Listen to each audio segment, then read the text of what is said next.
রাহেলার জীবনটাকে অন্ধকারে ঢেকে দিল। কিন্তু এই রাহেলা যখন বাড়ি ফিরে আসে তখন তার অবস্থা কি জানেন?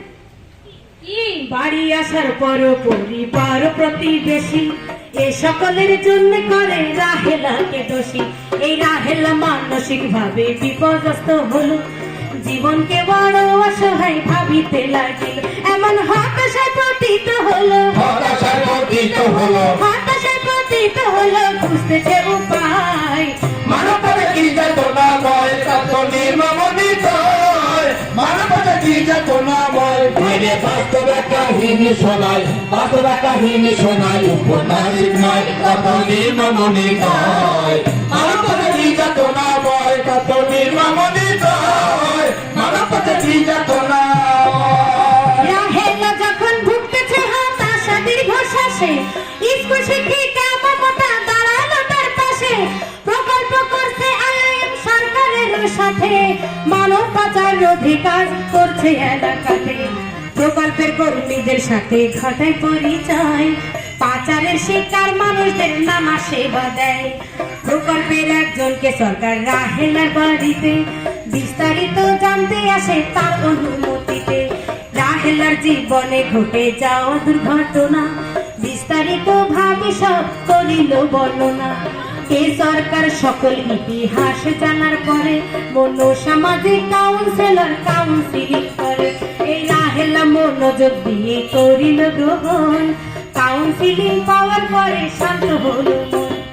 আস্তে আস্তে রাহেলা স্বাভাবিক হয়ে যায়, কে সরকার পরিবারের সকলকে বোঝায়।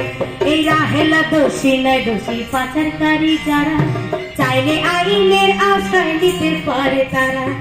এই বিষয় প্রকল্প থেকে সহায়তা করে, ওই পিতা মাতা রাজি হলো সকল জানার পরে।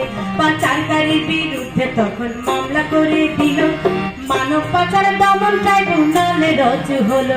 রাহেলা যেন জীবন পেল, রাহেলা যেন জীবন পেল, রাহেলা যেন জীবন পেল প্রকল্পের ছোঁয়ায়।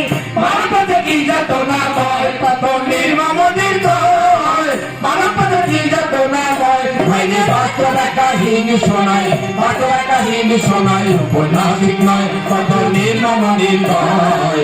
মানবতার কি যাতনাময়, কত নির্মমনিতয়। মানবতার কি যাতনাময়। মানব পাচার প্রতিরোধ প্রকল্পটি হতে, আরে মানব পাচার প্রতিরোধ প্রকল্পটি হতে আইন সহায়তার পাশাপাশি রাহেলাকে জীবন দক্ষতা বিষয়ক দিল প্রশিক্ষণ। রাহেলা যেন ফিরে পেল নতুন এক জীবন। তারপর রাহেলা তার ইচ্ছা অনুসারে পুনরায় লেখাপড়া দিল শুরু করে। ভাই বোন সহ পরে সরকারি সহায়তায় লেখাপড়া ফ্রি ও বৃত্তির ব্যবস্থা হয়।